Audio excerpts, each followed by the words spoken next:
Thank you all for coming to this talk titled Digitization and Dissemination of Phylogenetic Data, using MorphoBank for Morphological Matrix Management.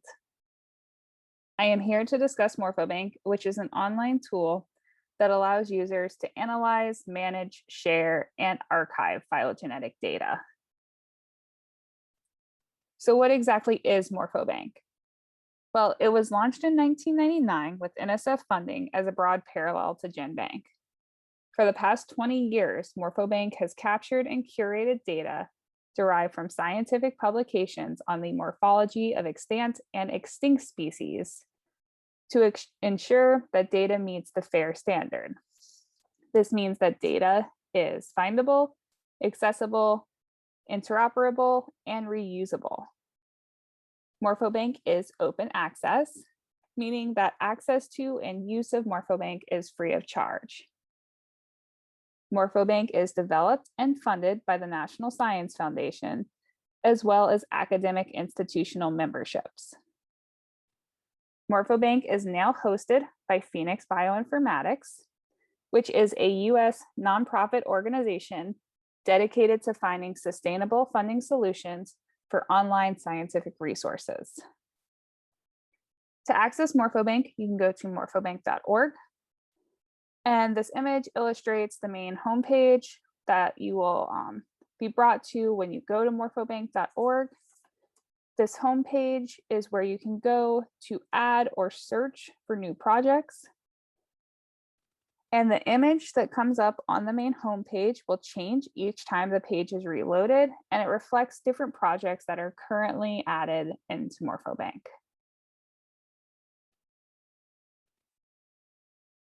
This diagram shows the workflow of MorphoBank.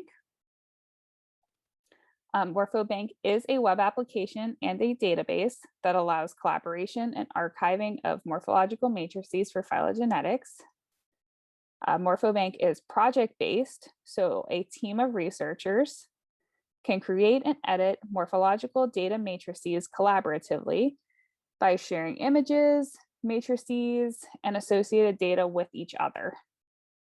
Once this data is uploaded onto MorphoBank, images associated with taxa or specimens can be uploaded from EOL or iDigBio. MorphoBank also has the capabilities to import taxonomy using NCBI and PBDB.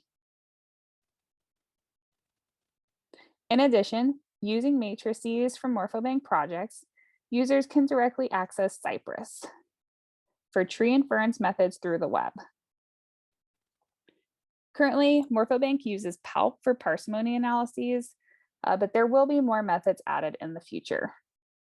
So this means that without even leaving the MorphoBank website, a user can launch a PALP-based parsimony analysis and have the results returned to MorphoBank. And finally, once a paper associated with the project is published, the research team can make their data permanently available for public view on MorphoBank, where it will be archived. The capabilities of MorphoBank allow research contents to span a wide range of disciplines that include various things such as evolutionary and comparative biology, paleontology, and anthropology. MorphoBank is used for two main purposes. The first one is that it permits researchers to upload images and affiliate data with those images.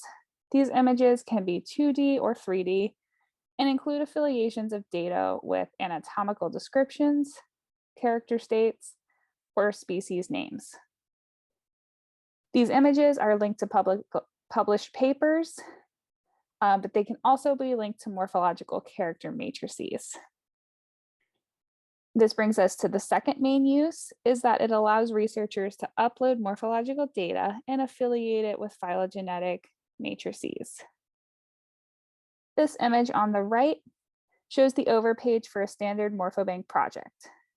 This project, project number 773, is associated with a paper that was published in Science in 2013. Each project tracks project views, media downloads, and matrix downloads. As you can see here, this project, which is one of the more popular ones on MorphoBank, has over 1.7 million project views. In addition, from this project overview page, you can also access the matrix, different things associated with media, specimens, taxa, the bibliography, and any associated documents. From this project overview page, you can specifically access the morphological character matrix. This character matrix is set up as a spreadsheet. So this image here shows a basic character matrix. And here we have the species in rows and observations about those species, which would mean the characters with the character states are listed up here as columns.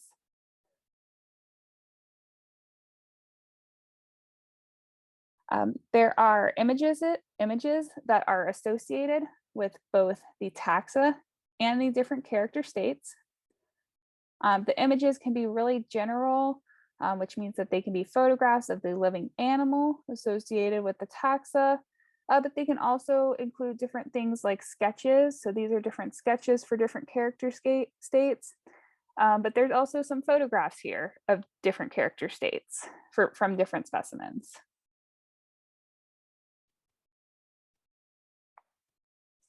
MorphoBank encourages the community to contribute and utilize these data. We rely both on in-house data curation scientists as well as community users. Scientists and students can reuse the matrices for their own research. And you can even cite MorphoBank projects using DOIs that are generated for each project and matrix. If your grant involves the generation of morphological matrices, or if your grant also uses 2D or 3D images, and you would like to deposit that into MorphoBank as part of your publication, then MorphoBank can work with you to add text and budget to your grant proposal. Such contributions from the community really help to sustain MorphoBank as an important scientific resource. You can find out more information about involvement with MorphoBank and current activities by following us on Twitter using the @MorphoBank handle.